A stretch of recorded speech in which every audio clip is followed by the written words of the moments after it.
Child sexual abuse, इससे sir एक adult कैसे बाहर आए? क्योंकि जब तक सर ज्यादातर रिसर्च में सर यही देखा गया है कि एक बच्चा है उसको ज्यादातर अब्यूज अपने ही नोन टू से फेस करना पड़ता है, और सर वो चीज फिर उसके दिमाग में दब जाती है, किसी को बताया बिना, पेरेंट्स को बताए बिना वो ग्रोन अप होता है। तो वो सर सेल्फ हेट कहीं ना किसी डिजीज फॉर्म में, स्पेशली सर कैंसर में ऐसा ज्यादातर कैंसर ही देखने को मिलता है, क्योंकि सर वो सेल्फ हेट कहीं ना कहीं उसके डीएनए, उसके जीन्स को हैम्पर कर देता है। तो सर ऐसा एडल्ट जो कि अब पीटीएसडी यानी sir post traumatic stress disorder से गुजर रहा है, वो कैसे बाहर आए सर? आइडियली क्या होना चाहिए कि एक पेरेंटिंग सिस्टम ऐसा होना चाहिए कि जहां भी ऐसा कुछ हो या ऐसा कुछ होने से पहले ही पेरेंट्स को बार बार अपने बच्चों को बोलना चाहिए। आजकल तो बेसिकली स्कूल्स में भी सिखाते हैं गुड टच बैड टच, तो ये स्कूल्स में भी होना चाहिए, पेरेंट्स के लेवल पे भी होना चाहिए आइडियली।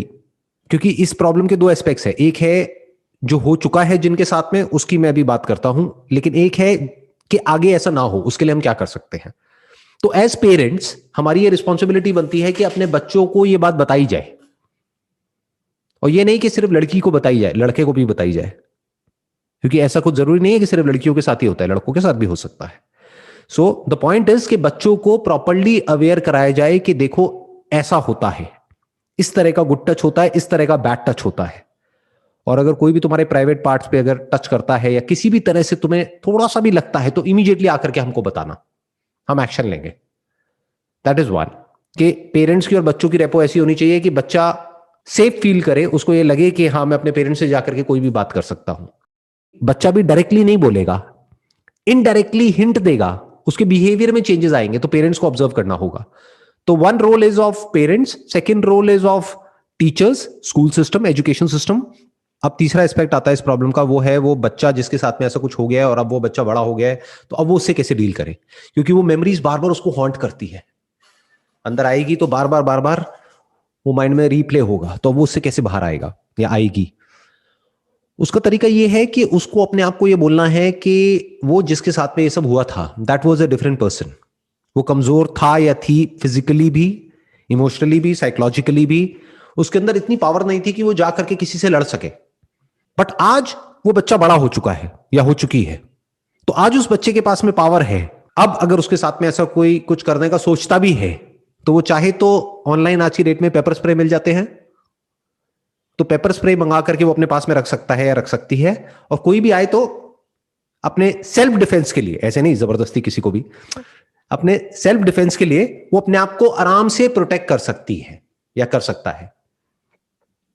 सो अब उसको कैसे देखना पड़ेगा इसको, ये नहीं कि मेरे साथ में ये हुआ, उसको अपने अंदर एक कंपैशन की फीलिंग लानी होगी। उसको काउंसलिंग की जरूरत है, या तो बाहर से कोई बैठ करके 1-on-1 काउंसलिंग करे, या फिर वो खुद अपनी काउंसलिंग करे।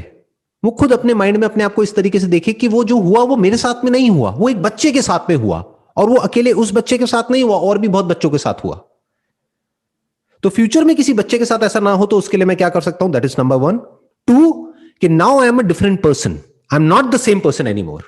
अब कोई आकर के तो दिखाए, अब कोई कुछ ऐसा बोल करके तो दिखाए, करना तो बहुत दूर की बात है, देख लूंगा या देख लूंगी। Now I have the power to defend myself. This is a different person and that was a different person, दो अलग अलग है। तो उस बच्चे को एक कंपैशन की तरह देखना है, उसको ऐसे देखना है बच्चा है, कोई बात नहीं, मुझे उस बच्चे पर प्यार आ रहा है। नंबर 2, अगर वो जो पर्सन जिसने भी उसके साथ में ऐसा कुछ किया था बचपन में, उसको लेकर के उसके माइंड में बार बार थॉट्स घूमते हैं, गुस्सा आता है, कुछ ऐसी फीलिंग्स आती हैं कि मैं उसको हार्म करूं, तो फिजिकली उसको हार्म करने की जरूरत नहीं है, क्योंकि उससे क्या मिलेगा, कुछ भी नहीं।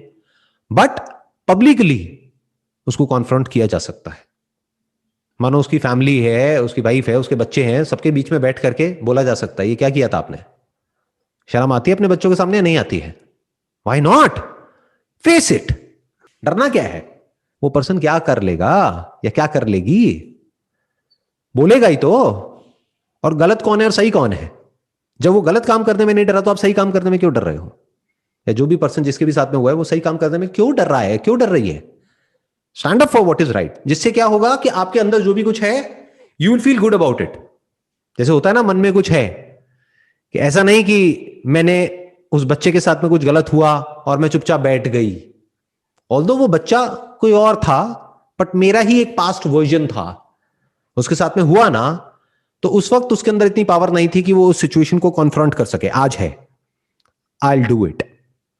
जा करके उसको कॉन्फ्रंट करो, उसको बोलो, उससे पूछो कि क्या किया था आपने, और किस किस के साथ में आपने ऐसा कुछ किया है। आपके बच्चों के साथ भी किया है क्या? ये आपके बच्चे बैठे हैं यहां पर। उससे क्या होगा कि आपके अंदर से ये जो गिल्ट है ये निकल जाएगा पूरी तरह से। मतलब उससे क्या होगा कि ये जो एंगर आपके अंदर पनप रहा है ना, एक बार इस सिचुएशन को आपने फेस कर दिया तो वो हमेशा के लिए निकल जाएगा। अगर आपको लगता है कि सिचुएशन बहुत बिगड़ जाएगी अगर सबके सामने कॉन्फ्रंट किया तो मे भी अकेले में कर सकते हो। साथ में अपना पेपर स्प्रे रखना कि अगर सिचुएशन बिगड़ती है तो you have something to defend yourself. But sir difficulty वहां पे आ जाती है सर, अगर वो कोई अपना ही नोन टू हो और पेरेंट्स उस पे ट्रस्ट कर रहे हो, या फिर वो अपना ही कोई क्लोज वन हो, उस समय सर ये बच्चे को ये डर लग सकता है ना सर कि बिलीव मेरे पे करेंगे या फिर उन पे करेंगे, या झूठा भी तो बोल सकते हैं।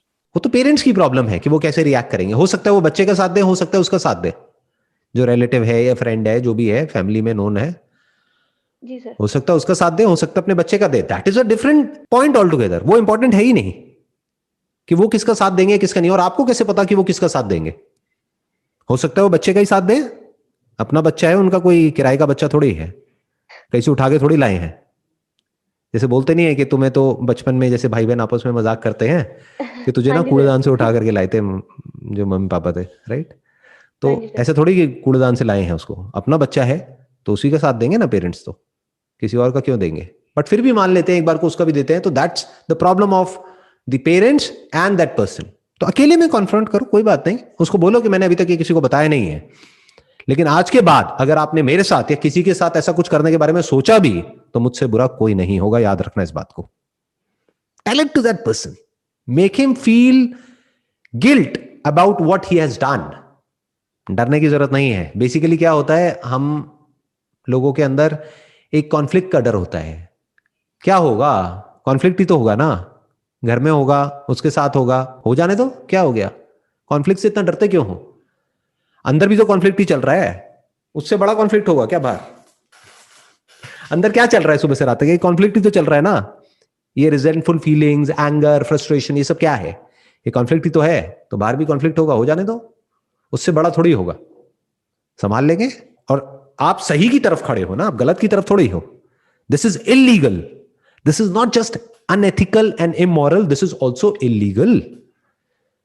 So the law and order system is also standing with you और दैट पर्सन। तो डरने की क्या जरूरत है?